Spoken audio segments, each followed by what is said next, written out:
All right, welcome to the Lockdown Podcast.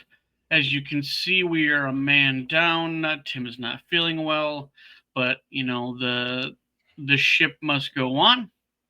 So we have a lot to get to once again. We're gonna kind of scroll through Raws, kind of scroll through SmackDown, kind of, concentrate more of our time as far as War Games outcome and all that entails. So Raw obviously kicked off, and again you have this back and forth with Damian and Gunther. I didn't, even after all the build up with those two, I really still was not buying into anybody dethroning Gunther at any current juncture. I feel like he's going to hold on to that for the foreseeable couple months minimum. So you have what I feel like is just kind of good filler. You have Creed Brothers or American Made. I don't know why they called themselves. It's listed as Creed Brothers, not American Made. But they defeat Rey Mysterio and Dragon Lee. Nothing really too outstanding of that match. I mean, it was just a good match. Nothing too much to take away from it. So you have Ludwig defeating Braun Breaker, obviously via disqualification, which obviously the outcome leads us into a triple threat for War Games or Survivor Series, whatever you want to call it. And so obviously we'll get to that.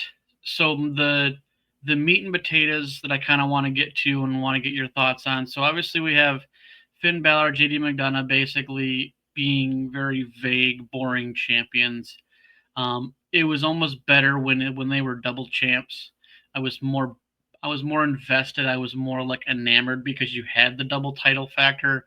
Obviously, we went down to Raw, SmackDown titles once again for I don't know the 1,000th time. We've combined them, split them up, combined them, split them up. And so they obviously beat War Raiders, which I don't really buy into it. I really think the War Raiders should have taken this, but they continue they continue to put us on this, they run Monday Night Raw and all that nonsense. And I'm sorry, we're still not buying you guys.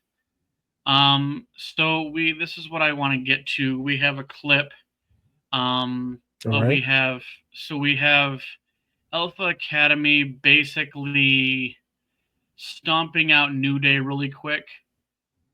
Just gonna play the clip. Thankful they were for each and other. So you have basically here. New Day has a bunch of fumbles, a bunch of communication issues. So you have, Alpha Academy, you have Tozawa and Otis basically beating them ridiculously quick. And so I'll scroll through a little bit here. So we get the backstage, the whole confrontation. You have the skinny of it is basically Kofi Kingston is like, that's why you don't get to call the plays when it was Biggie and all this. You're not a champion. You never were a singles champion because you're not good enough. Yada yada. And so, like, I want to gauge like your thoughts, kind of on that, the fallout, because it seems to be getting more gruesome by the week. Do you see this really actually falling apart? I know we're supposed to have the 10-year reunion of New Day tomorrow on Monday Night Raw. I don't know how it's going to truly play out. I think, and I've said this before, is that Big E is the only person that can mend these wounds.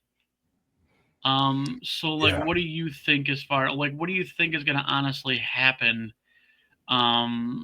at their their 10th anniversary, like, do you think we're gonna get you know Big E coming out and kind of weathering the storm, or do you think it's just gonna be a brawl and it's gonna be a match or two, and maybe they eventually hash things out? Here's Um, what I think what'll give us the biggest drama is that it just implodes and implodes on the biggest stage, and Big E gets hurt. I think that dissolves the New Day temporarily. Um, but it leads to bigger stories. It leads to an actual match and confrontation, because if there's not a match between Kofi and Xavier, then this entire built up, um, which started with Karrion Cross meddling and getting seeding very dark thoughts into Xavier. Um, I think this is the only logical payoff based upon what we've discovered or what we've gone through with the WWE cookbook. This is like one of their recipes. It just happens to be with a very celebrated tag team. Um, yeah, I don't see this going any other way other than they come out, they say some harsh words, they get to brawling. Big E tries to break it up. Big E gets hurt, and they build up this match between them for them to reconcile. Um, that's kind of the ebb and flow of conflicts that happen in professional yeah, wrestling. I mean Um, that seems yeah, like a pretty common thing. They because I think they've had a couple of those over the last couple of years where you end up getting a tag versus a tag. You're right, a group member versus a group member. They kind of hash it out and they call it a right. day. So Yeah, and I think we saw it most recently. We saw it with Jay and Jimmy Uso. right, You prime know. example. So yeah, so I don't think this is the a permanent disbanding of the New Day, but this is definitely creating new layers, new ways of telling stories with the same characters, and also giving them opportunities to grow, and to show growth and character changes. It gives them something both all three of them new to do, but I don't see it going any other way. And if it does go some other way, that'll be, I don't know if it'll be as interesting as having Big E get hurt. Well, It'll be or even just them as individuals. I don't feel right. like they would.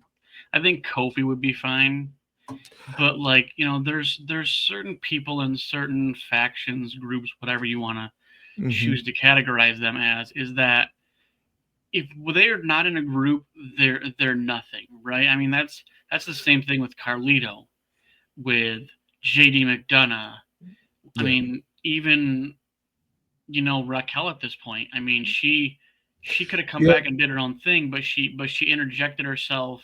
Yeah, Um, there's yeah, like you're saying, there's definitely for some characters having a supporting cast with them means that they have more presence. Um, I think wholeheartedly, Dominic Mysterio probably wouldn't have gotten over the way that he has without supporting cast members. Do I think the New Day can be prominent individually? Not necessarily. I think Xavier Woods could have a fairly decent singles run, but it would not be for like world championships. It would not I be mean for he would end up um on like main event, you know and what? that's sad. I wouldn't put him on main event, but at the same time, But yeah, where does he get placed on the current roster? Like that's he the is troublesome thing, is that he you is know mid card at best. it's I very mean, it's very yeah, seldom do you ever see a established tag team for an exuberant amount of time have fallout and end up being okay. Now, with let's say the Street Profits, I think Angelo Dawkins is holding Montez Ford back. I really think, that could be a tag team that could, again, like we've said in, previous episodes, is that cordially dismantle the group. And not in a negative way, not in a anything way, just, hey, I want to go do my own thing. I could definitely see, in comparison to the New Day with Street Profits, I could see D'Angelo being fine as a singles competitor and even filling in a role that Shinsuke has filled in comparisonly, and definitely going after like mid card championships. But I do see very much star potential in Montez Ford. Xavier doesn't come off as that, but I think the New Day could have downplayed his star potential because he is a talented athlete, and I believe in his wrestling ability. Given the right story, he could actually challenge a Braun Breaker. Would I think they would put Xavier Woods over a Braun Breaker? No, I don't think so. They're just super high on Braun Breaker right now, so that would have to wear off. But I do think that Xavier has more opportunities for championships in the immediate future than Kofi Kingston.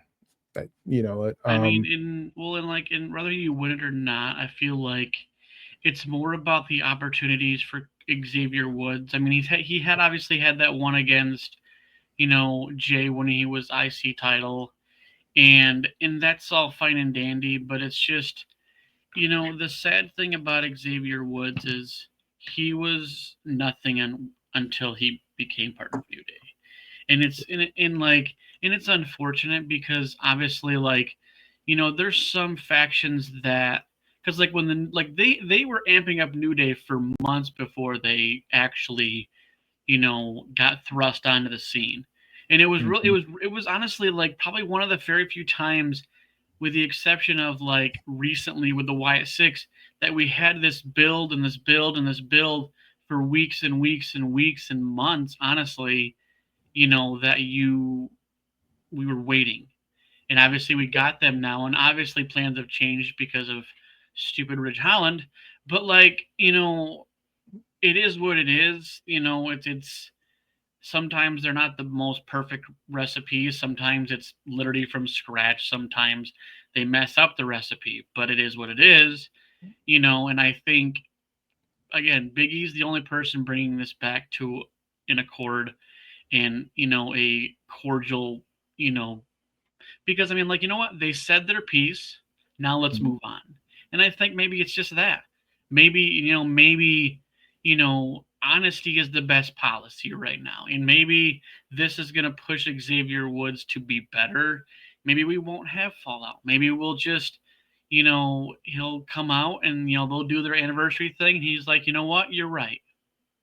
And I love you, Kofi, and you're my brother, and maybe we'll just get it hashed out. We'd be like, you know what, that's, I would hope for that. That'd make more sense, and we wouldn't have a fallout. We wouldn't have to have extra matches, and maybe that would amplify them as a tag team. That would push them up to the echelon of, getting those title belts, and going back to their winning ways and doing what New Day has done for a decade.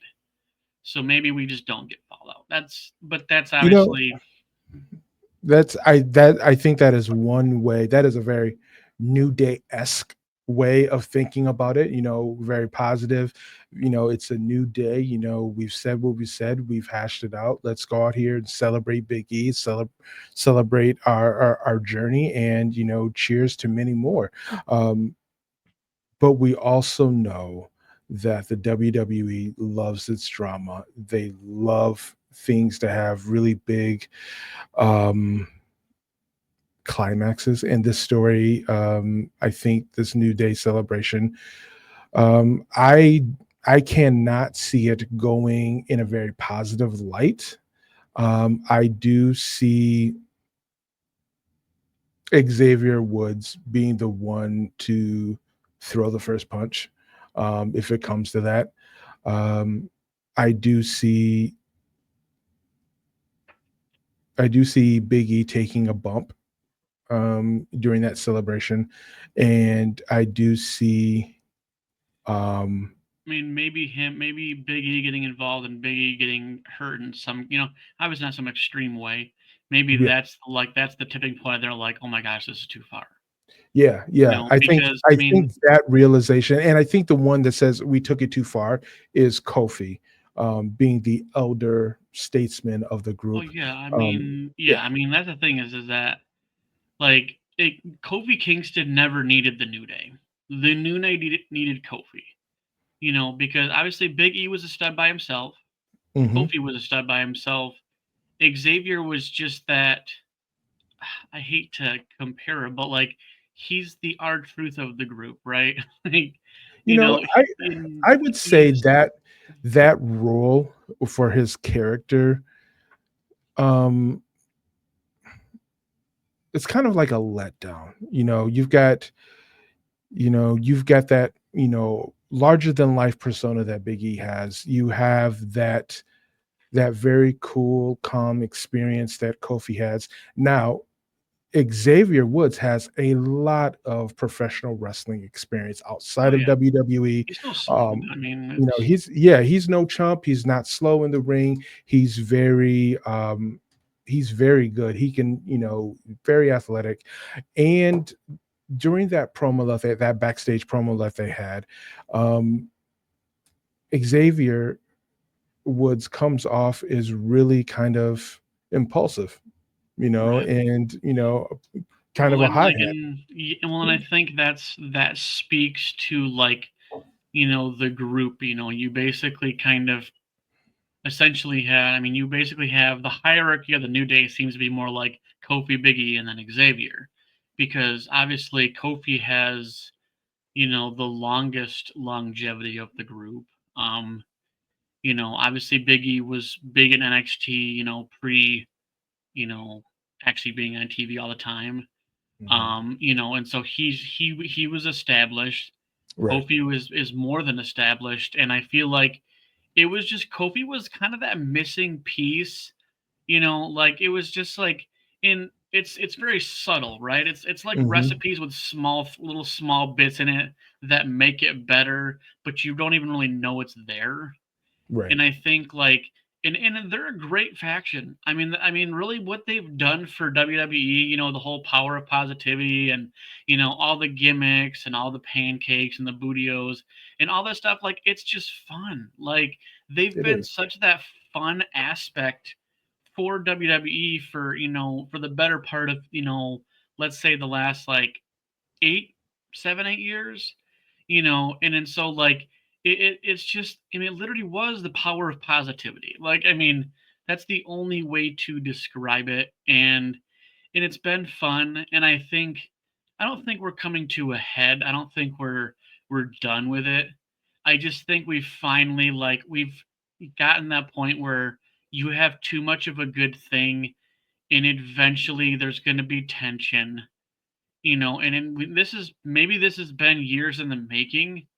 Maybe Right. this is we've had maybe there's just been subtle seeds that we haven't even noticed, little I think it cracks in all the came, yeah, I think with the seeding of this, I think it all came ahead with Karrion Kross getting involved and, really like bringing it to our attention. But and so right. to your point, maybe there has been some tension and some animosity because Big E was taken away from the group, in such a horrible fashion, for him Right. to have his Well, career and in ring yeah. career cut short. Well, And and I yeah, think that was just an audible.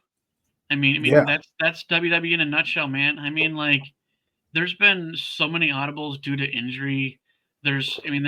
Plans change. Sometimes they just gotta ride the wave and see what they can make of a bad situation. And I feel right, like this is just kind of the recipe they changed, right? And there was going to be this slight little bits and pieces of confrontation that weren't really too. I mean, because you could see it over the last like couple months, there was those little, there was, because Kofi was doing things without consulting Xavier. Xavier started doing things without consulting Kofi. And so, like, there was just that, like, power play of, like, who's really running the New Day. And I think this is just the culmination of all that. And Right. I think Big E will be the peacemaker. I feel like we're gonna be fine. I don't think we're gonna get too much fallout. I really don't even think we're gonna have a match. I feel You like, know, thinking of it out loud, I feel like it's gonna be one of those situations where they're gonna both apologize and the power of positivity will, push through. So you know what? I've got to disagree with that. I won't disagree with that. That would be a very optimistic way of looking at it, right. and that's one way that it could Right. be booked. But given the WWE's track record with things, hell, we can even go back to DIY in NXT, with Yeah. Ciampa and Gargano. It was there's going to be a match between those two. There's going to be a conflict, and it is going to be Xavier and Kofi at some particular point. And I would not be surprised if it is going to be uh, their December special Saturday night main event on Right. NBC channels. Right. So And we yeah, could do, we could just get that one match just to kind of yeah, let's get all our frustrations out, and and let's say they have their match. Let's say Xavier wins, and then they have a hug it out moment, and then we move on. yeah. So I think And maybe I that would match. not be surprised if that hug it out moment turns into the end of the Rockers for sure, with someone eating a super kick after they hug it out, because It's good for business. if there are gonna like move on and really like dissolve the New Day, there will be some finality after that match. I mean, they may be cordial individually to Big E, but to themselves, it'll just be beef until they like Right. work it out. Um, Yeah, I mean, yeah, and it could just be something. Again, thinking hypothetically and positive, I guess you could say, like right. maybe that they need to have this distension, they need to have this to get through it. Sometimes you got to go through this. You don't make it through a storm unless you go through the storm. And so, Right. like, maybe this is just all it is. And maybe, yeah, like you said, maybe we're just going to get this for a little bit. We're going to let this Mhm. cook. And we're gonna and they'll probably continue to look at this. They'll gauge the fans perspective on it. They'll kind of really see, like, does it make more sense for business, right? Because as much as, like, we as fans want things a certain way and we hope things go a certain way, sometimes what works for us isn't good for business, right? Yeah. In the So with that, business of wrestling feeds off tension. So right. there has to So be tension to have good matches. right. With that being said, what's good for business? Who do you think would sell more shirts between the two, Kofi or Xavier? Because I think that would be a good barometer of which direction that they would go Right. with kind of splitting up the New Day officially for a amount of time, because we all know that the New Day, the collective, all three of them, would sell a lot of shirts. Right. But individually, I who's mean, outselling who? well, and maybe it just turns into a simplistic moment. I mean, kind of like when Jay left and he was, it's just me, Oos, you know. Yep, So, like, maybe we're gonna get that moment of, you know, it's a new day. No, it isn't. Like, yep.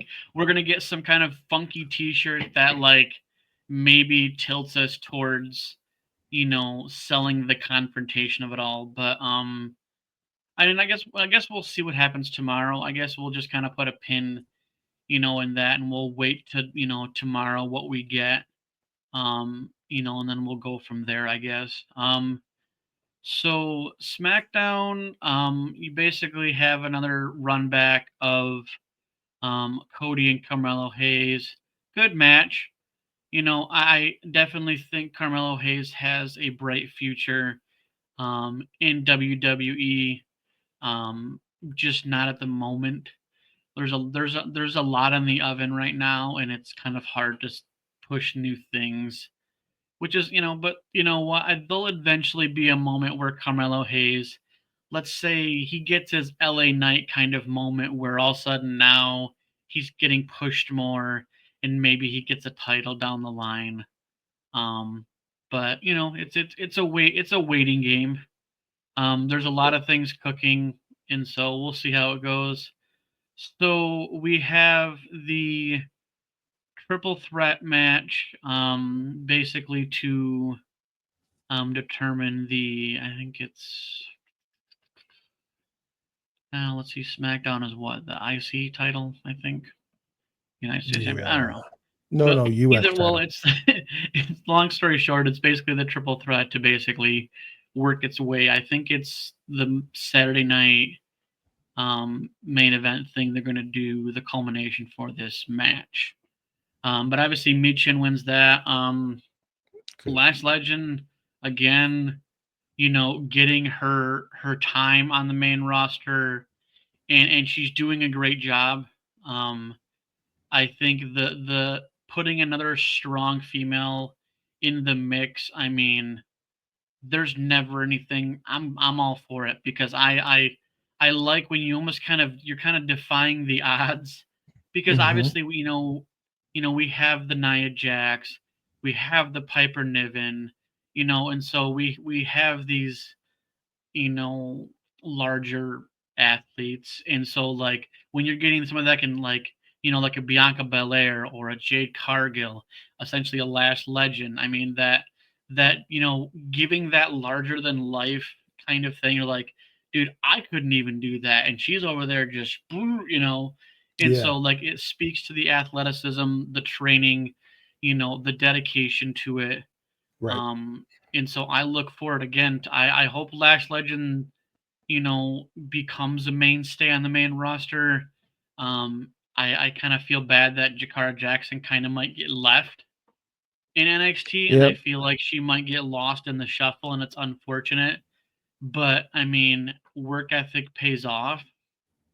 So in putting in the work pays off. Maybe Jakara Jackson's just a mouthpiece for Lash Legends. I don't know.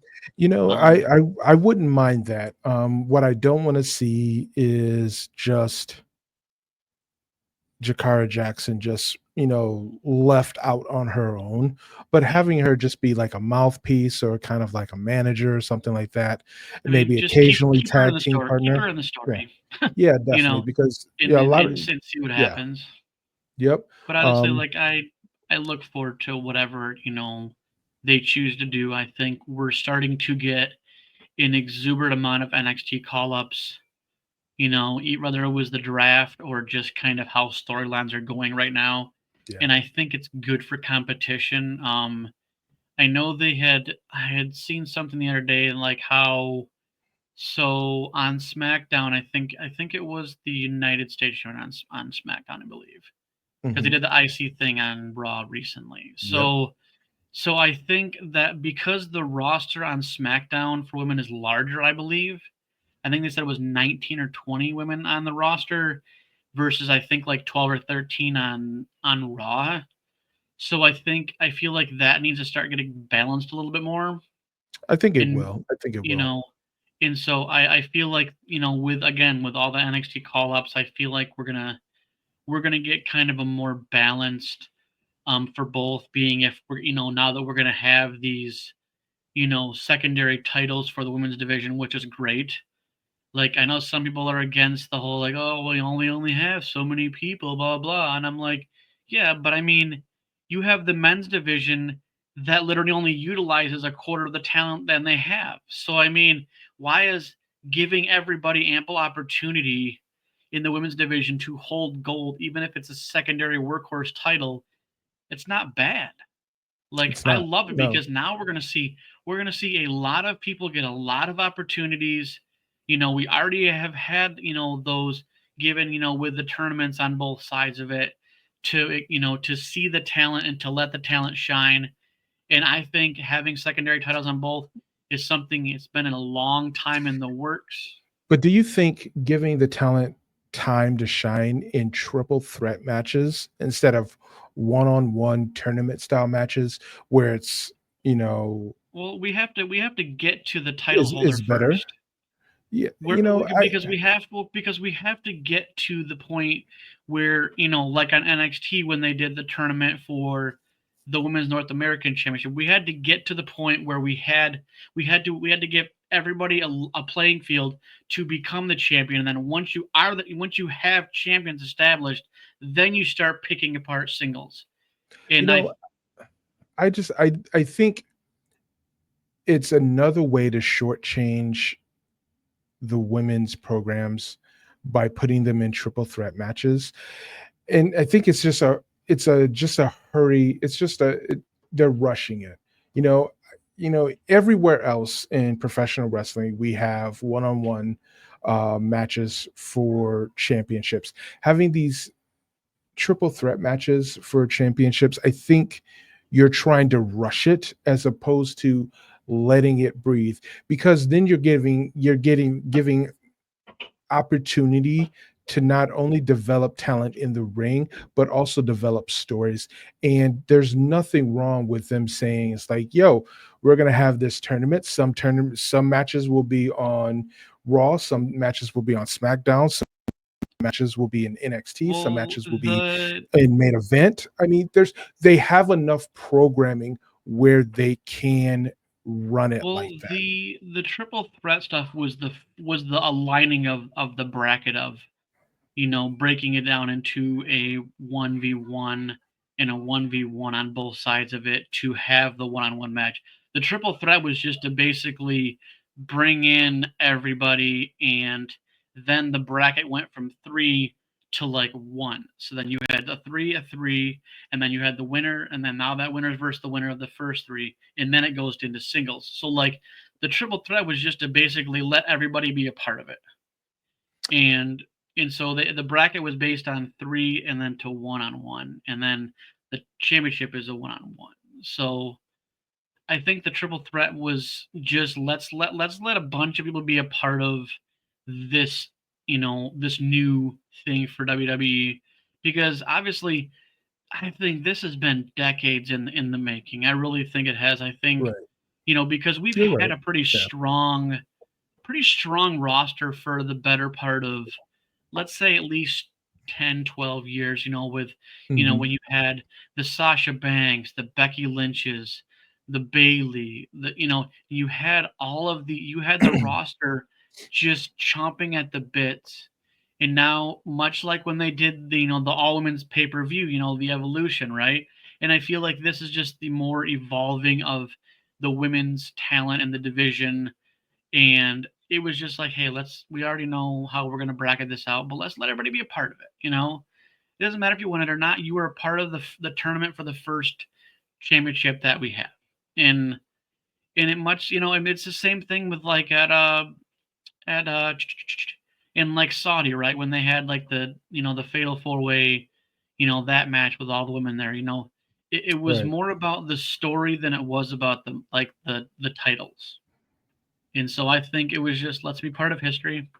Yeah, I was in the first tournament of the the inaugural Women's United States Championship, and it's more about being part of the historical part of it than the championship itself. So, so now we have another one of the advantage matches. Obviously, Bianca beat Nia Jax to have that advantage for the War Games. Now you had Jacob Fatu just kind of annihilate. Jacob Fatu's scary. I don't even care. He's the only thing holding the Bloodline 2.0 together. But so he wins the advantage match. So that's the skinny. So now let's get to the meat and potatoes here. So we have the night kickoff with the women's War Game match in Man. I loved every bit of this just because, like, Bailey and Nia Jax started, right? And you're Mhm. like, they're like, because it's so stupid, and they called it Liv's team, and I feel like it's insulting because you have both champions on the same team, but like it because it was more about the Liv and Rhea beef than anything else. Right. I and I love that this is the again, Io Sky has been in every War Games match, and she's pretty much I think I don't know if she's won every one of them, but like to be in every one of them, I mean that's historic in and of itself. Because it really seemed like Io Sky was kind of tossed in this match, and because it just honestly was kind of like the odd man out. Because I mean, obviously you had Jade Cargill, Bianca, and all that jazz. Obviously she got hurt. Well, she got obliterated off a freaking car, but like, yeah, I mean I loved this match for the first match. I think having the War Games women's match out the gate because we already knew what was gonna be the main event. So, Right. um, yeah, just a great match. If you didn't have a chance to see Rhea's mask, Yep, I did see it. that was insane. It reminded me a lot of Daredevil, the Marvel Comics character Daredevil, um, with the horns. I appreciated it. Yeah, I just wonder if it's the same it's guy that made Bray Wyatt's mask made that. yeah, yeah. There's a lot of talk that it could have been. Um, I would like for it to be something that I see again, but it's not necessarily anything that I need like on a weekly basis. Right. Yeah. I So don't need to see it. you know, EO in her trash can, top notch, Gosh, as dude, always. it's Then did Tiffany Stratton do like a moonsault or swanton or something off the top of the cage? yeah. So she did something, and Io Sky did something at the same time, in each ring. I mean, Mm, dude, honestly, that match was just it was man. And then you had Liv be the last one, goes and like looks like she's scared, goes the back and grabs that bat. Like, yeah, man, what like it was just a good match. I loved everything about it. I loved the whole, you know, uh Raquel Rodriguez basically get, handcuffed or whatever to the thing and like you got to eliminate the big threats. But yeah, no, I thought it was good. I thought it was an absolutely fantastic match to kick off. Um so we have again so Shinsuke beat Andrade to basically get this opportunity against LA Knight. So LA Knight took the L, man, and I thought like I'm loving this new. I didn't say new, but like this revamped Shinsuke. Um, I thought it was great. Um, so now we have, and I think the new Shinsuke. And I had to say new Shinsuke, but like I think he's gonna reestablish this title. I think it's going to be exciting to see what they do because you line up all that along with, dude, open challenge, man. Bring it on. Who wants them? right. So, Yeah, I don't know how the open challenge goes with Shinsuke, if there is, but it could be something interesting. Hopefully it doesn't translate into something comical. What I right. would like to see is like, Shinsuke defend that championship um pretty pretty brutally. Like, But yeah, I think they're going to give him a couple softballs to literally just show how dominating he's going to win it in like a minute or two or something. They might, and then they're going to start giving him real matches and he's going to dominate. I think he holds this till at least WrestleMania. I think they wouldn't bring him back how they did, change, kind of round up the character a little bit.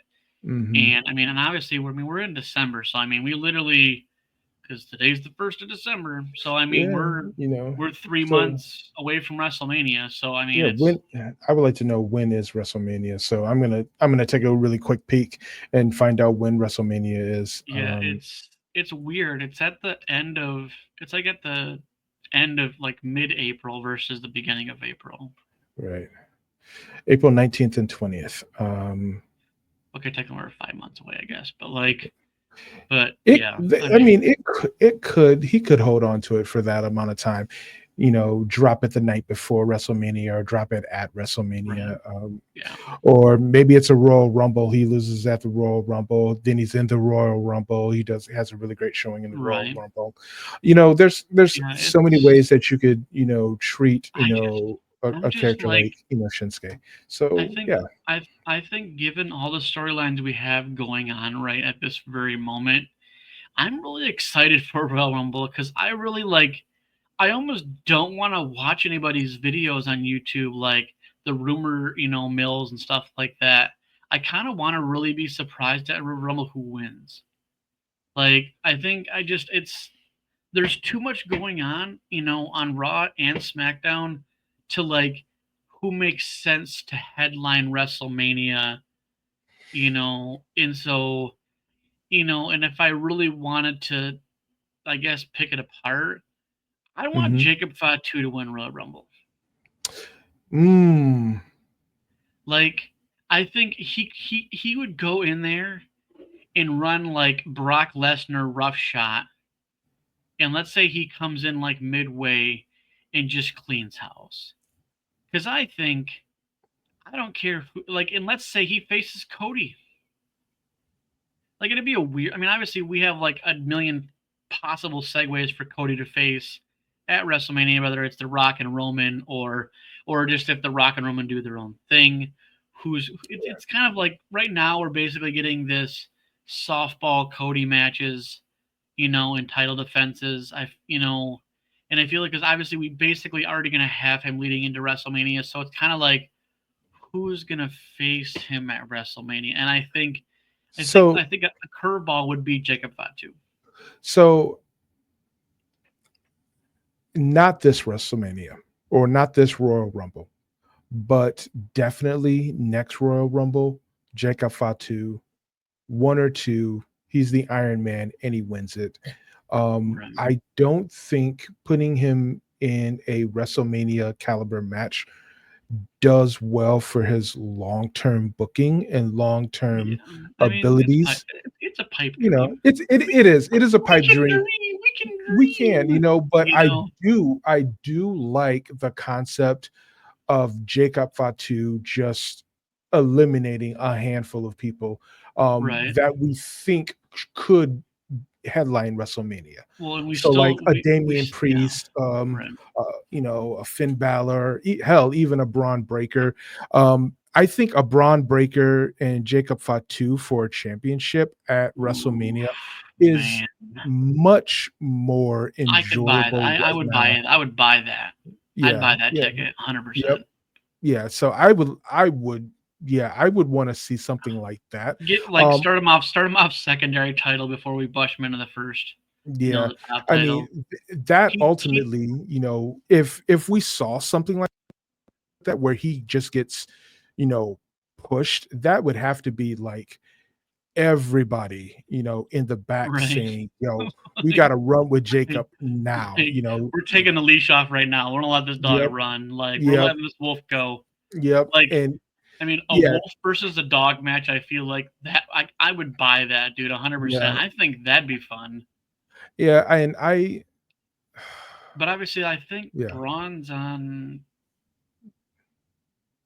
IC and he's on Raw, so we've got the whole Netflix, Oh, we do.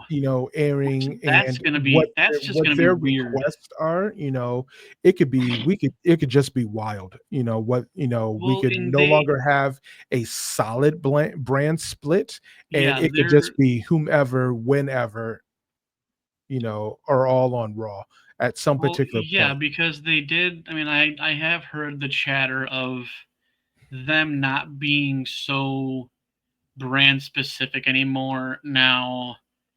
Like, I mean, I have like small issues with that, but like I think if it's storyline dictated, I can buy it, but just having free roam, I don't want. I don't want what we had before, where it's like, you're just everybody's just showing up whatever they want. Like the only reason why Mhm. things where they were currently is because of War Games and Survivor Series Right. and all that Yeah. jazz.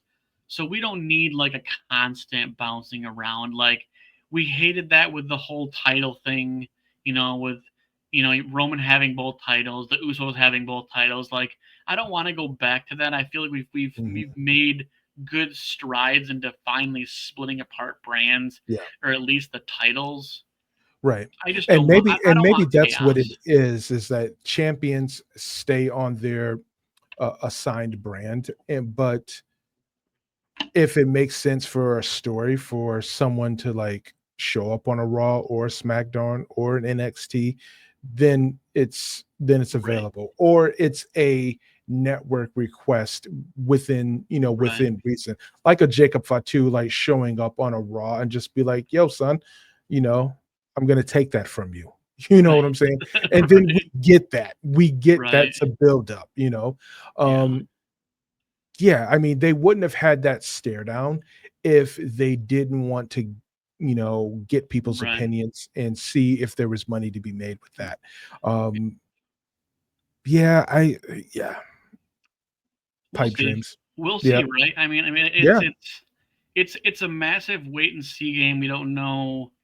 We could be diving into long term story booking as they do, and I think true fans actually understand the long term story booking. It's not by accident. It's not by random. It's just something coming full circle. But so Braun Breaker. Speaking of Braun Breaker, so what a crazy match, man! Like that triple Yeah. threat was so intense. Like, Yeah. I mean, Ludwig Kaiser, man, that poor guy, man. Like that I spear he got was honestly like it. just If imagine if he would have got that spear on Monday. So right, I want oh to talk my about god, Braun Breaker and that spot on Monday night. Real hot take. I hated it. I absolutely hated it. So if you didn't see it, it was Braun Breaker, gearing up to run at 23 miles an hour around the ring and spear Kaiser at the table, right? Kaiser moves, Braun Breaker slams into the corner of that table. Now, I hate that for so many different reasons. If Braun was off his mark, he would have been severely injured, really not being able to perform this weekend, not being able to, right. possibly even have a career because he was going fast. All right. He slammed into that It fast. it, And it just get like and that's the thing is it's like things can go wrong, right? I and mean, and and they and they easily you could have. know And we that's why I hated that spot. That spot, he should have it, just took it, or or it maybe like he pushed him off to the over side or something, or over the table. If you wanted to do right. that spot, have him launch himself over the table. We still would have got that same feeling of holy crap, that was amazing. But it would have cleared. He would have cleared the table. But if the floor was any kinds of wet, a few inches lower, Braun Breaker doesn't have a career. Doesn't have a Yeah, career anymore. Mine or even kids any like higher, right. he could have really been injured.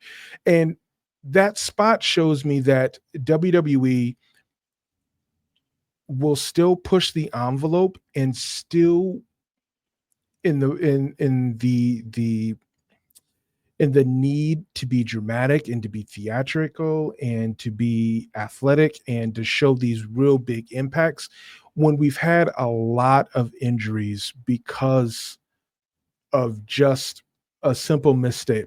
Luckily, Braun was not injured because he did still perform this past weekend at War Games, but it just was it just was a bad visual, and It it was just just was really reckless. neglectful. Yeah, reckless is a really great way of saying, so many other ways they could have did that. They could have just had him launch straight through the barrier as another alternative. We've seen that spot before, and that would have been fine. I mean, at least he's landing on pads. There's something to break away. That's a corner of the table. The table didn't implode, so it leads to a whole bunch of other like what ifs. Kids see that and they imitate it, and they get hurt or worse. Just a couple of years ago, we had a football player who had a sudden impact to his chest, which caused a cardiac condition on the field, and it's a similar type of impact where it's an unprotected chest being hit by a really fast moving object. You know, the the worst case scenario is that Braun Breaker could have lost his career or life doing that spot. The best case scenario is what we had. It's like, the spot was walked through, he was checked by the ref, he was checked by medical, and he was cleared to go. But I think that is a spot I would be happy to never see again, and I would hope to not ever see again, because it sets a really bad precedence for the athletes and for people that want to grow up to be like them, watching the WWE product or watching professional wrestling, thinking that because they saw this seasoned second generation athlete do this, that they can just run outside and go run into the end of their car and get up and be fine. So yeah, props to Braun Breaker for you know having that spot, but two thumbs It, down for the it, WWE going through at that spot. It was reckless and negligent on their behalf, in my opinion. um yeah, I don't never want to see that spot again or anything like that spot. You know, that's my rant. no, it's very justifiable, and for the fact that they're so worried about the safety, Hmm. and that I think is the biggest issue. Because that could have gone horribly wrong. Yeah. And thankful it didn't. Yep. But like,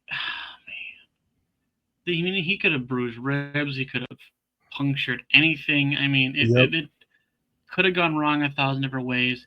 And just because it looked good and everything panned out doesn't mean that it wasn't reckless. Yeah. Yeah. Um, 100%. And getting back to the match that he was just in with Sheamus and Kaiser, taking those shillelagh shots. I'm kind of over like the kendo sticks and objects and popping somebody with them. I mean, like, you can still tell a great story, but you know what? I don't hit me with a wooden stick with a piece of metal attached to it. Don't no, no, just clothesline me. Let's let's just do that spot.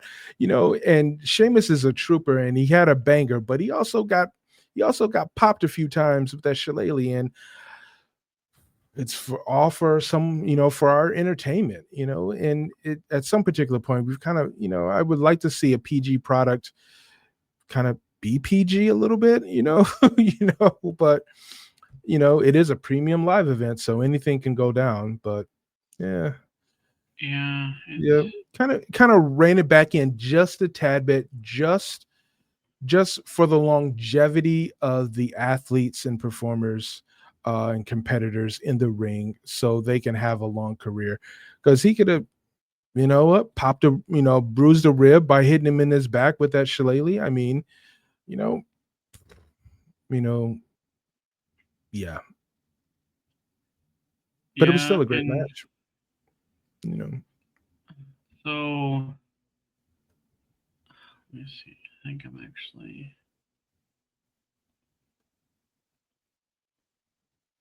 All right. So for posterity here, I have the clip. So. All right. So we have, oh boy, like just it's Said I didn't need honestly to say it again, but here we are. well, so and here he comes, revving that into the goal, man. Like that could have gone a million wrong ways. Yes. So wrong in so many different ways. Like, yeah, and it's, you don't want, like, especially him being a newly established wrestler, you don't want to have his career done, man. yeah, like, But on a spot like that, to have a career-threatening injury or life-threatening injury, to hell with a career life-threatening injury. right, You know what? yeah. Well, we will move on yeah. from said. But so obviously, like most of us thought, obviously Gunther basically defeated Damian Priest. Right. Much to the chagrin of Finn Balor getting involved again in the typical BS way that he does. But guess what? Gunther did not care. He didn't want him there, and he gave him a boot for his troubles. Okay, Yeah. like, and the thing is, like, Gunther doesn't want that.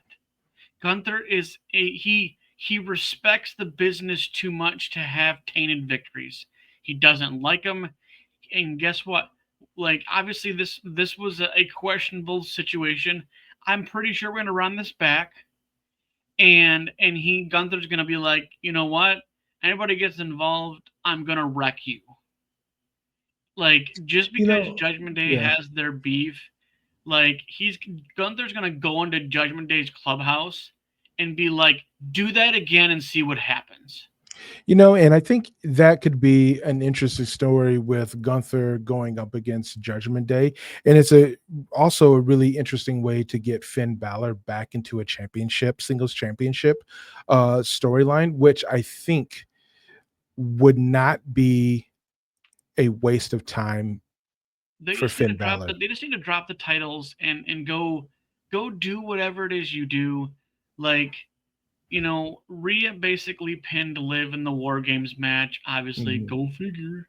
Like, and so I'm done with the Judgment Day thinking they're hot stuff. I just take their titles and then watch them diminish because they don't run anything but their mouths. Okay. But that I think that is part of the allure of the Judgment Day, is that's what heels do. That's what a traditional heel does. They take the low road. They take, the cheap shots or shortcuts. And that's part of that's the part of the way that they tell the story. Rhea is beyond over right now. And again, Liv's title reign is a C+ at best. And now you toss in Raquel Rodriguez in this whole mix, and it's like, I mean, she's more of a threat than freaking Carlito and his apple, but like, I just like Judgment Day is just a bunch of rejects that decided to come together and like reform Judgment Day 3.0. I think that's like the essence of Judgment Day, is that all of them are overlooked. Carlito can still go in the ring. He still has the athletic ability. Do we like his character? Not so much, but at the same time, like his finisher, it's a good fit. His finisher has legitimately become a basic move set. I think that's the gradual evolution of professional wrestling. What it's the same thing with like was a finisher is now a and, transition move. Yeah. But like I really haven't seen him be in a match where like he does that finisher and all of a sudden it's like, oh, it's done. But Liv Morgan basically takes a Chris Jericho knockoff name for a move and the code breaker. Like I think it's funny, like the fact that someone basically takes a move and basically makes it their own, and then they call it the same move, for the other, but like the progression, right? Like it's we're running out of like diminishing finishers, right? I mean, Right. if you think of like the actual like the greatest like finishers, right? I mean, like outside of tag team like continuity like finishers, like a Dudley Death Drop or any of that stuff, like I really think honestly we're left with two moves that are actually still legit, and that's the RKO and the stunner. That's it.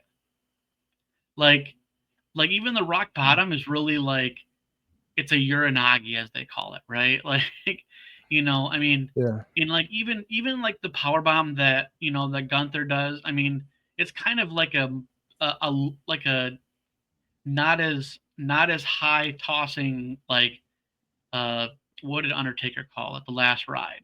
And so like we're kind of running out of, it's like at this point it's just like creative ways to do a certain move to make it look a certain way. I mean, but honestly, like I mean, it's we're running out of it because we're so deep into the creative like dynamics of wrestling that it's all about how it looks more than how detrimental it is, right? Because like you can't tell me that you're gonna do a suplex off like a superplex off the top rope and that not get you, but a rose plant does. Like I mean, it's and it's oh man, like I mean, like, and I will say like some of the female ones, like you can kind of buy the severity of their finishers. Like you have Bianca's, KOD, or you have Jaded by Jade Cargill, and a couple others. But like, we're to the point where it's like, as long as it looks cool, we'll just call it. They give it a fun name that relates to their name or in some capacity, and it's. I mean, it's just the evolution. I mean, we really. It's about selling the move in its severity versus like what we see it as.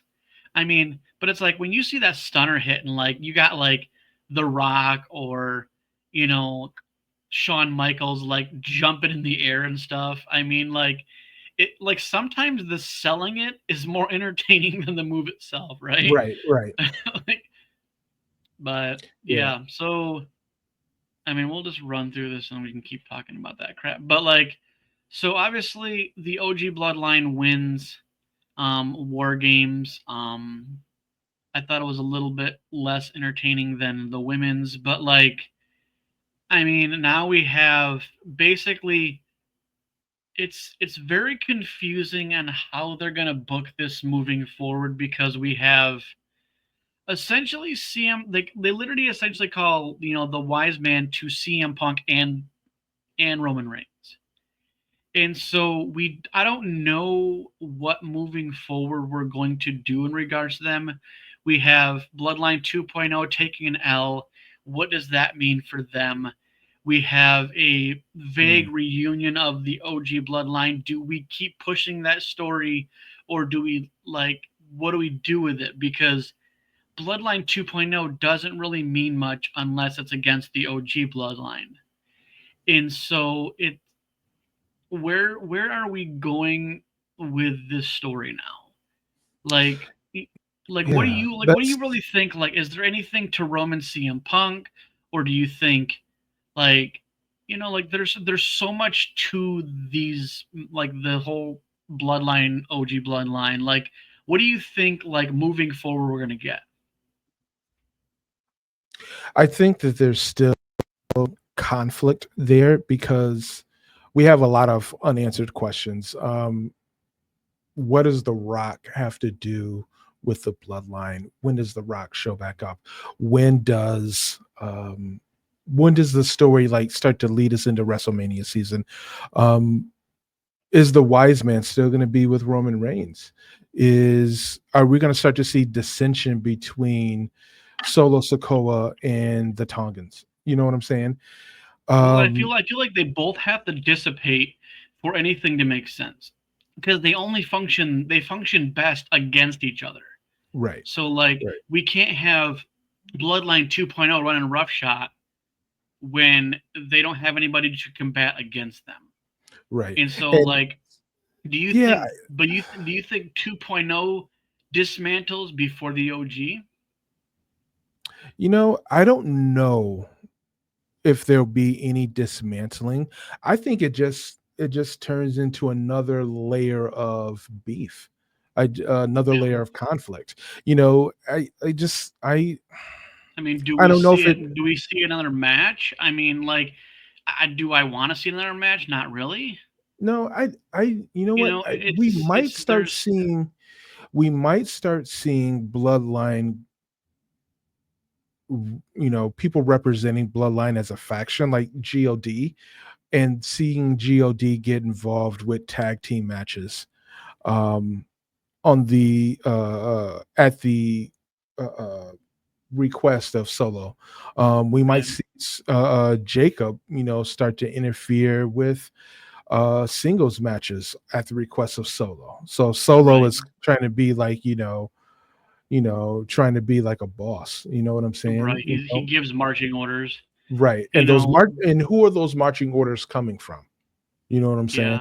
Yeah, maybe we get Solo getting excommunicated and The Rock comes back. And then and I think like one of them has to break in order for us to move forward as them as individuals. Like if we get, let's say, Solo does something wrong to Jacob. Jacob's like, I'm out of here. I'm done with this. And then you have Tama Tonga and Tangaloa like, well, I mean, we've seen what you did to Jacob. We're out. But it's gonna have to be like short long-term booking, right? Like we have to start seeing cracks in order for us to validate if we believe there's any dissension. Right. And so it's difficult because like we loved the OG bloodline. We loved Roman and Jimmy and Jay and the honorary Sami Zayn. And we loved it. But like that was the past. And unfortunately, like I see like Bloodline 2.0 breaking up. I see Roman retiring and being done. And like we have to break out of these two molds to move forward into let's say SummerSlam. No, let's just go like a year from now. Like in a year we have to see something break in order to get new storylines and because it's just like it's over now. Like so for me, like the only new like storylines that I'm interested in is getting Roman and The Rock to have their match, getting Cody and The Rock to have their match, getting Jacob moving towards singles competition, because I think he will do phenomenal, especially if they continue to book him the way that they have been booking him. Let's get God in NXT and get them, start getting a reunion with the Good Brothers. Big Bronson Reed is going to go off on his own and do his thing. Eventually, we're going to get Seth Rollins and CM Punk at some particular point. I think it's a time to start doing that. I think Jimmy and Solo could have some conflict, could have some matches. Who knows? But there just has to be dissension at some point. I mean, there's going to be something. Someone somewhere is going to be like, someone's going to get a face turn in the Bloodline 2.0. Yeah, I mean, and let's fantasy book and pontificate for a moment, but All like, right. let's say Mm-hmm. Rikishi comes back. Mm. And not that it's ideal, he's not going to come back, but like, All right. maybe he will straighten out his kids. Mm. And not that it's going to happen, but like, Right. they're just like, it's just weird because now that we've had the match, there's nothing left for it, unfortunately. Phil- And Solo he's not been in like these dominant singles matches.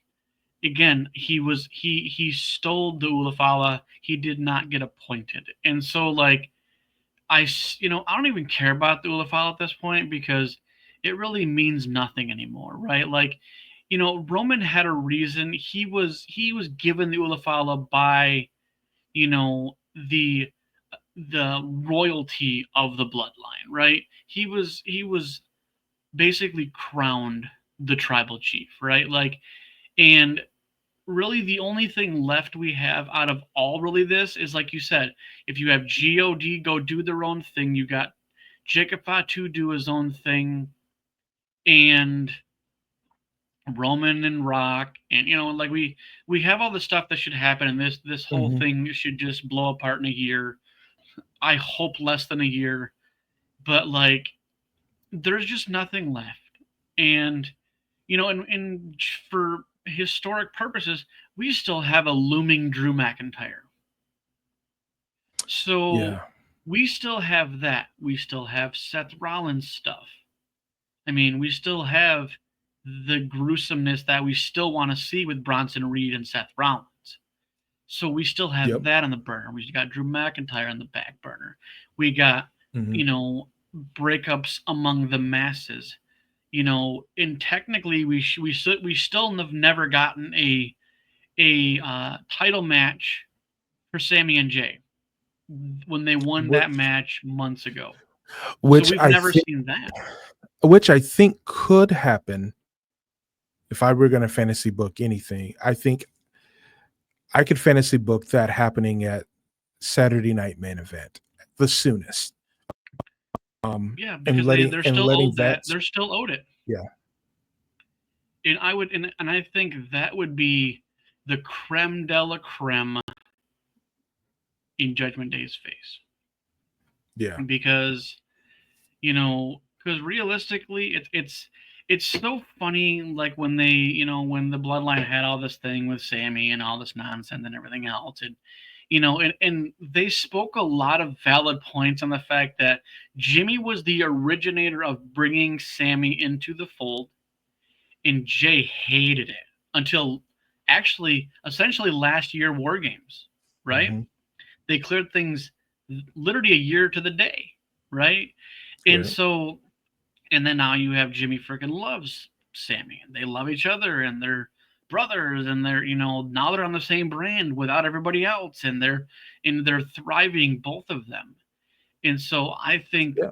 Absolutely. it's what could go on could already have gone on, right? Like the Right. bloodline dissension, isn't far fetched to happen again. I feel like this is maybe a one-time deal, Yeah. you know, Yep.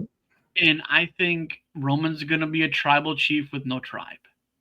And I think that's probably a good fit for Roman. And let Roman go off and do whatever he has to do, heal up, take time to spend with his family, um, you know, whatever, if when he's off TV. But when he's on TV, um, have him do his tribal thing, have him just be the tribal chief. Uh, Eventually there's going to have to be some conflict between um, Solo and Roman, and Solo just has to, like, you know, either bow down or continue to play his role. Um, I do think that The Rock is behind all of it. I think that we need to start inching closer to starting to tell that story between The Rock and Roman. Um, and let's kind of like tie up this whole bloodline, thing, and prepare to move it on to another generation, and building up those stars so they can be able to tell those stories when The Rock and Roman aren't available any longer. So I think in the same energy that you have spoken about, we're going to have to start wrapping this up. Let's start bringing this to a head. And the only way we're going to know is like, what's going to happen, between War Games and Saturday Night Main Event, and what happens during Saturday Night Main Event. Do we have any like forward progress into like, leading on to this next few chapters of Bloodline Saga? Because it is really compelling. I'm kind of now starting to pay attention to it a little bit, but I if I miss it, I wouldn't be upset about it, but I want to. There needs to be a little bit more progression, character progression, story progression, for me to like want to like pay attention to it more.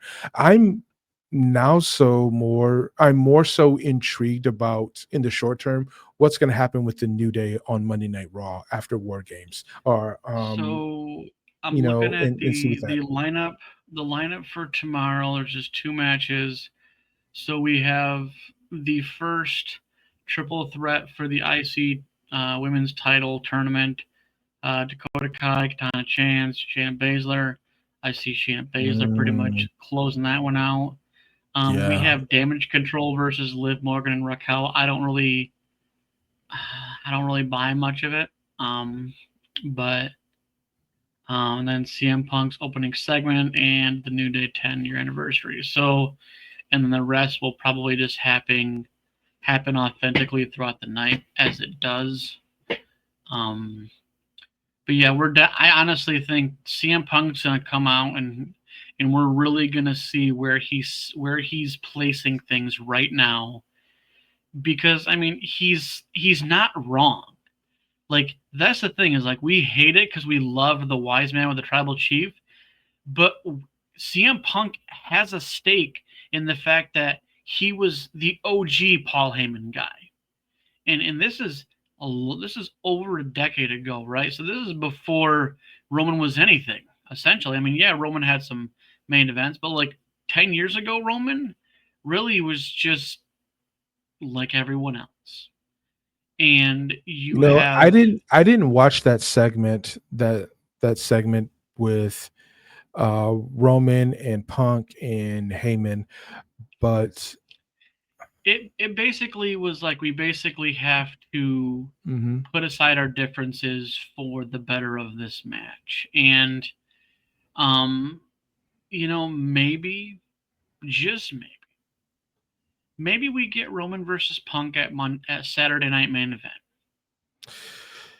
How do I feel about that? Do I think it's worthy of the caliber of CM Punk and Roman Reigns? Not really. No, But I don't. Maybe Elimination Chamber. Though I feel like those two have to eventually, like, But do they almost have to? It's like you're fighting. but You're like fighting over the services of Paul Heyman, when in fact Paul Heyman can just Paul Heyman in a Shark Tank, the uh Dominic Mysterio situation. Winner gets custody of Paul Heyman. Oh my I'm gosh. sorry. Book That it. just popped into Book my it. head. I'm like, You know what? Book it. You see Paul Heyman. You're not the only one that came up with that's thought about the same thing after watching that segment. But book it. Let's just, what? If we I'm sorry, yeah. run it. Just run it, dude. Yep. Or maybe he's in a cage with like a nice chair or something. But yeah. I think it's a weird conundrum. And again, this is like 12, 13 years long-term storybooking of Paul Heyman, because Paul Heyman, honestly, like, him and Eric Bischoff and Vince McMahon are the greatest minds in sports entertainment, period, right? You have these people that just get it. right? And the thing is in like we've said for decades, you know, sometimes what we get isn't what we want, but we love what we get. And so like it's them being so damn smart that they know that we're gonna love whatever they give us, and you know, and we might not be prepared, or we want to think, oh, well, I would prefer this, you know, and we get something else and we love it anyways. Because I think WWE fans specifically, we've had so many integral parts and minds that have invested in the product that like I love it. I love every bit of it. I love it all the way back to, you know, like the old characters of old, you know, the stunning Steve Austin or the Hunter Hearst Helmsley, or you know, and just all the goofy characters that with a flip of a switch become a synonymous character. I mean Triple H, I mean Shawn Michaels, I mean, you know, you have these characters that started with really goofy gimmicks, and somehow it worked, and they just kind of kept like molding the clay of that particular person, Right. and they There's made it definitely work. that character evolution. Um, I mean, or about Batista, even Deacon Batista, you know, coming out with the whole chain and like the whole thing, and like, you know, like I just like I love just even like just thinking about the progression of, you know, particular wrestlers. I mean, even John Cena, the prototype, you know, like ruthless aggression, you know, like, you know, and what that became. I mean, even like Roman, if you go back, I mean, he used to wear freaking trunks, man. So like, yeah, like, I mean, but you know, and so like, or Seth Rollins with like the weird blonde streak and everything, you know, like looking like an emo kid or something. I mean, like there's always that reinvention, and I think there's always going to be room for that reinvention of the performers and their character. Yeah, we've got to get some of them out of their current stories in order for them to have that character growth, right. and for them to, you know, Oh yeah, I mean, be, you know, Solo could be some big crazy character moving forward, and we're not there yet. You know, I no, mean, and so it's like everybody works at a different pace. I mean, it's a learning curve that right, is like riding waves. I mean, not everyone is literally on the same trajectory, and I'm here for it though, because we could be here 10 years into the future here, and like, oh man, Solo just he started off this weird character, and these, you know, this face that looked like he's constipated, and like he's like holding a fart at the mall. I mean, like, you don't know, and then it's like we could be talking 10 years from now and right, be like, oh man, I remember when he was this, and now all of a sudden he's right, this. You know, maybe Solo turns into Roman Reigns. Like maybe we, you know, like anything can happen if, as long as they're booked right, and they can gauge a reaction from the crowd, love me or hate me, but I just want a reaction, good or bad, right? You right. know, Kurt Angle, you suck. You and he loved it. Like he ate that up. And so like you know, obviously we're beyond the track of the normal status quo of the show, but like Right. but I love it. I love every bit of it. I love like when these characters try something new and it works. I mean, I love it. I'm all for it. I love WWE. I love professional wrestling. You know, there's some people that have a wider knowledge of, you know, a lot of these wrestlers pre WWE. Right. Um, you know, I mean, even if you want to go back to technically Bronson Reed and Jacob Fatu, Yeah. like that, like if you go back That in could, indie stuff, like those two yeah, had some beef. Maybe we yeah. get something like that. Maybe That with would like, not be a bad transition. Unfortunately, um, I mean, Bronson is with Seth at the moment, so you know, yeah. But also apparently on this week's Monday Night Raw that's coming up on December 2nd, Pete Dunne and R-Truth. So yeah, R-Truth for champion. yeah, give it to me. You know, Yeah, you put R-Truth in anything, and I'm good with it. you know what? It's gonna someone's gonna it's gonna be fun. Someone's gonna laugh. Someone's gonna break. You know, And it's but that's oh our my truth. gosh, Yeah, R-Truth is a character in and of its like. If you literally took like 5 different dynamics of a performer and put all the best attributes, it's literally R-Truth in a nutshell. Like he still looks like he's 30. yep. Like his goal is to break people's character. I mean, oh my gosh. Well, you're not coming to Thanksgiving. Like so I mean That's it's that's yep. I hope he had a great Thanksgiving too. So yeah. But yeah, I mean, so we don't really have anything. I mean, weirdly enough, we're literally 2 weeks from Saturday Night Main Event. We have one match booked. So I mean, I feel like we're definitely gonna get these. We're gonna get some stuff kind of fast tracked. I feel like because obviously we have, and then we have Elimination Chamber not far beyond that. So I feel like Right. Saturday Night Main Event is like a jacked up pre-show for a big pay-per-view. But I mean, we're going to see some good matches, but I feel like nothing's really going to be too substantial. I mean, other than the Kevin and Cody match, I don't really see anything else doing too much. But I mean, we have 2 weeks, so I mean, it's we can they can fast track some storylines that maybe come full circle. I'm all for it. Yeah. Like I said, whatever I get, I'll enjoy. So that's the recipe book, man. Yep. That's what they do. So I'm here for it. Yeah. And we'll obviously, hopefully this week, Raw, SmackDown, maybe even some NXT stuff, we'll get some more in depth to current storylines, because honestly, I think NXT definitely is starting to definitely stand out, at least to me. Like Mhm. I've pretty much been watching it for the better part of 7 years. I watch all 3 brands because I want to know who comes up. Because most Right. people that don't, I mean, no one know who Austin Theory was. They just thought he was some goof with a camera and silver gear on, and so, even Braun Breaker, like, you have to watch NXT to understand who's coming up. Yeah. They're not just Or you yeah. they've been honing their craft, and they're I not mean just some it gives schmuck. you it gives you like really, really great insights of to the characters before they make the main roster runs, but it's not a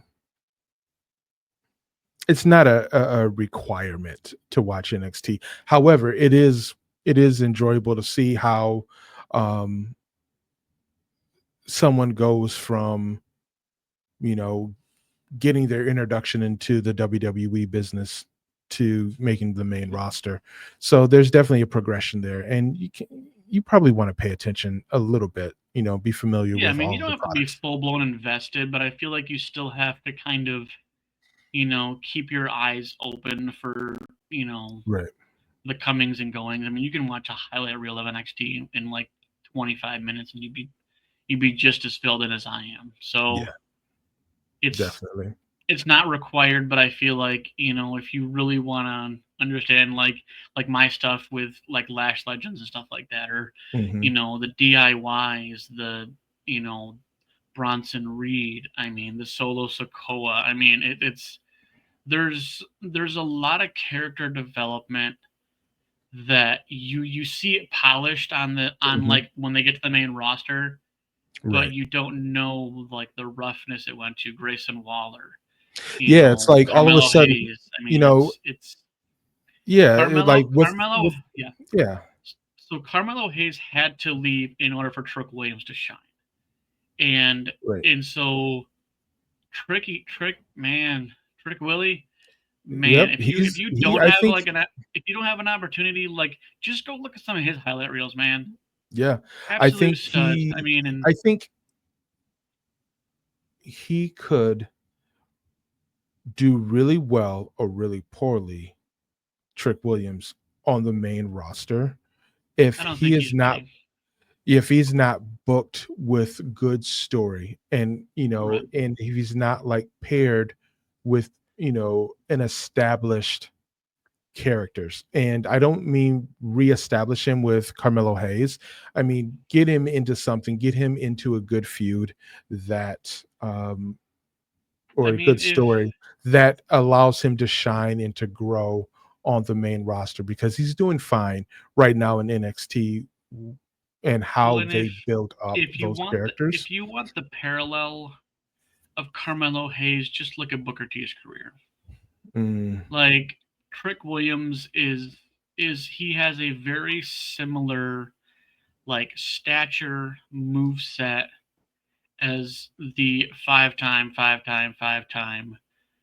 champion Booker T. Like that is from someone who's watched it again. You don't have to, but like from someone who's watched it from the beginning and how it's progressed, right. he is very parallel to Booker T, and Booker T was a phenomenal talent. So, Yeah. I look forward to, years in the making of when we start having main rosters kind of flush out and all this talent comes up and you're just not ready for it. So, Yeah. but we will put a pin in that because that's, I mean, I could go on and on forever because I love NXT. But and I don't actually have any of their merch other than like a couple. But that's because I like the main roster stuff.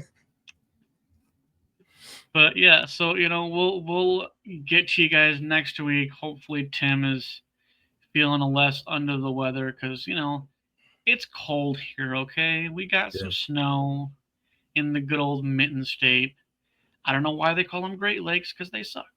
So, and I don't know who decided to give those names, but anywho, we will definitely get to you guys next week with some more nonsense, some more pipe dreams, rabbit trails. You know how we do.